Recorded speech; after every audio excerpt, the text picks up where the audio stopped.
Welcome to Kenton Teaches. Enjoy the video. In this video, I will show how to make sushi maki.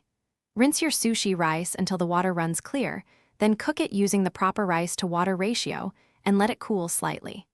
While rice rests, slice fillings into long, thin strips and prepare a bowl of water to wet your fingers. Keep tools and ingredients within reach to make rolling smooth and enjoyable for beginners and busy cooks alike.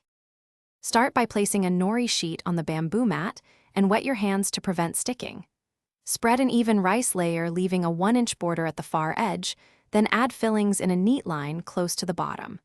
Use the mat to lift and roll firmly but gently, tucking as you go to create a tight cylinder. Finish by sealing the edge with a little water and set aside to rest briefly. For clean slices, wet a very sharp knife before each cut and slice the roll into 6 to 8 equal pieces with a single smooth motion. Wipe the blade between cuts to avoid dragging rice and maintain neat edges, and arrange pieces on a plate with soy sauce, pickled ginger, and wasabi. Offer chopsticks or fingers and suggest trying different fillings to learn flavor pairings and textures. Thanks for watching. Please subscribe if this video was helpful.